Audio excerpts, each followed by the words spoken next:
계엄령에 대한 기초 조사를 위해 평소처럼 구글링부터 해보았습니다. 그러다가 생각지 못한 걸 알게 되었습니다.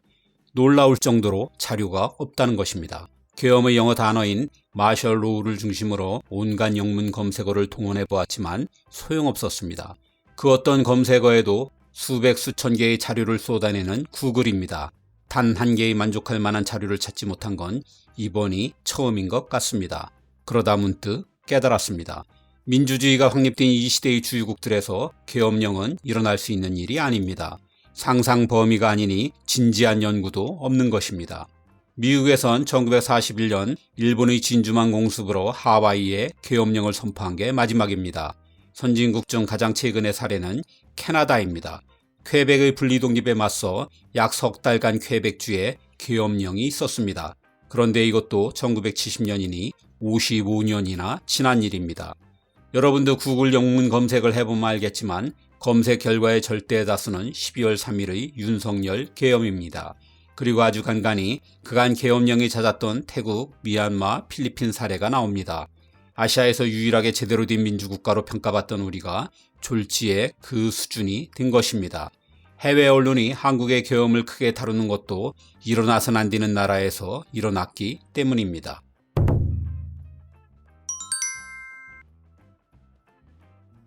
12.3 계엄으로 한국은 1948년 정부 수립 후 지금까지 17번이나 계엄령을 겪게 되었습니다. 마땅한 자료를 찾을 수 없어 챗GPT에 물어보니 이게 세계 기록이랍니다. 계엄령이 가장 많은 나라가 한국이라는 것입니다. 하지만 믿을 만한 통계인지는 확실치 않으니 그냥 참고용입니다. 조금 성격이 다른 쿠데타에 관해서라면 미국 일리노이 대학의 쿠데타 연구소에 각국의 통계가 있습니다. 이에 따르면 한국이 8번이고 남미 볼리비아가 38번으로 압도적인 1등입니다. 윤석열 계엄은 국회의 해제 결의로 사실상 3시간 천하였고 공식적으로는 약 6시간 지속되었습니다. 3시간이든 6시간이든 미국 파이낸셜 타임스에 의하면 이는 세계에서 가장 짧은 계엄령입니다. 이게 앞으로 그가 세운 유일한 업적이 될지 모르겠습니다. 아울러 1987년 민주화 이후 첫 계엄령이었고 한국에서 유일하게 쿠데타에 실패한 인물이기도 합니다. 계엄의 한문은 경계할 계와 엄할 엄이니 경계를 엄하게 한다는 뜻입니다. 중국 명나라학자 장자열이 지은 정자통에서 적장지 설비할 계엄, 즉 적이 쳐들어옴에 방비를 굳게 함을 일컬어 계엄이라 한다는 구절에서 따왔습니다. 계엄의 기원은 로마까지 거슬러 올라갑니다. 개혁파 호민관인 가이오스 그라쿠스를 보수파 원로원이 군대를 동원해 제거한 것이 그 원조죠.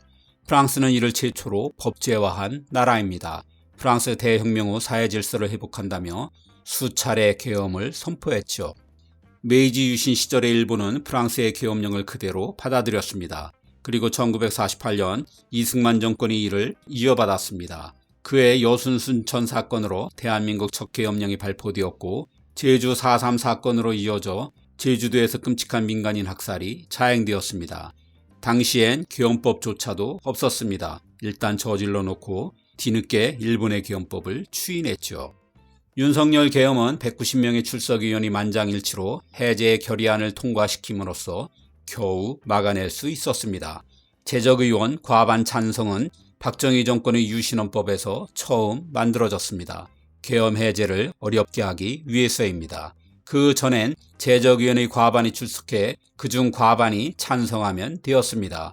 물론 계엄 때마다 국회의원부터 잡아들였기 때문에 단 한 번도 이 법을 사용하진 못했습니다.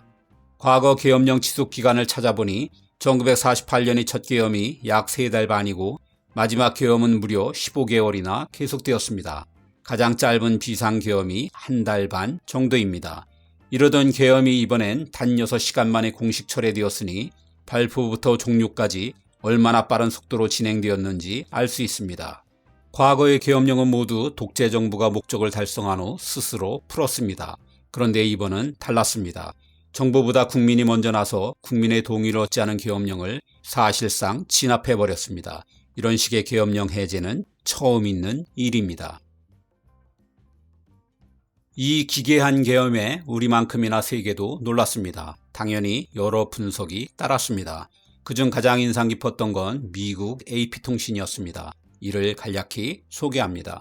미국 대학들의 연구에 따르면 1945년부터 지금까지 일어난 46차례의 친위 쿠데타 중 10번이 최근 10년 사이 발생했다. 이런 친위 쿠데타의 성공률은 약 80%에 이른다. 서울에서 일어난 윤 대통령의 시도 역시 친위 쿠데타다. 한국은 드라마가 펼쳐지면서 이를 막아냈지만 전 세계적으로는 민주주의의 발판이 흔들렸다. 어쩌면 한국의 승리는 예외적인 것일 수 있다. 다른 권위주의적인 지도자들은 윤 대통령보다 더 잘 준비되어 있을 수 있기 때문이다. 이번 사태는 곧 2024년 현재 세계적으로 민주주의가 직면한 위협을 상징하는 것인지도 모른다. 불신의 제도화라는 용어가 있습니다. 한마디로 정치인을 믿지 말라는 것입니다. 이들이 언제든 국민을 배신할 수 있으니 미리 제도와 법을 정교하게 만들라는 거죠. 사실 서구의 민주주의는 그렇게 발전했습니다. 앞으로 대통령이 누가 되든 한국 같은 대통령제 하에선 이 같은 일이 언제든지 반복될 수 있습니다. 그러기 전에 외양간을 고치려는 방안이 4가지 정도 거론되고 있습니다. 하나는 계엄의 2가지 요건 중 전시가 비교적 명확한 데 비해 사변은 모호하다는 것입니다. 대통령이 자의적으로 판단할 위험을 줄이기 위해 사변에 대한 좀 더 명확한 규정이 필요하다는 지적입니다. 둘은 대통령이 계엄을 선포하기 전 국회의 사전 승인을 의무화하는 것이고, 셋은 국회의 계엄 해제를 위한 요건을 유신 이전으로 되돌려야 하지 않겠냐는 것입니다. 마지막으로는 국회가 쉽게 봉쇄되지 않도록 국회의장만의 지휘를 받는 치안병력을 따로 둬야 한다는 일부 의견도 있습니다. 이 혼란스러운 와중에 한강 작가의 노벨문학상 수상이 있었습니다. 이 계엄령이 없었더라면 모든 스포트라이트는 한강 작가에게 향했을 것입니다. 축제를 망친 것입니다. 지난 2000년엔 김대중 전 대통령의 노벨 평화상 수상이 있었습니다. 우리나라의 첫 노벨상이란 큰 의미가 있었던 수상이었습니다. 하지만 생각해보면 대개의 노벨 평화상은 많은 갈등과 폭력이 지배하는 나라에서 나옵니다. 노벨 평화상은 영광이지만 그건 대한민국 국민이 얼마나 힘든 세월을 견뎌야 했는지를 반증하는 것이기도 했습니다. 하지만 문학상은 다릅니다. 이건 한 나라의 문화 수준을 의미합니다. 그 힘든 세월 속에서도 한강 작가가 딛고 올라설 수 있는 거인의 어깨를 다 함께 만든 이 국민에게 주는 상이라고도 할 수 있습니다. 그런 면에서 폭력의 반대편인 이 자리에 함께 서 있는 여러분과 함께 이 상의 의미를 나누고 싶다는 한강 작가의 수상 소감이 요즘의 시국과 참 절절하게 맞아떨어지는 듯 합니다.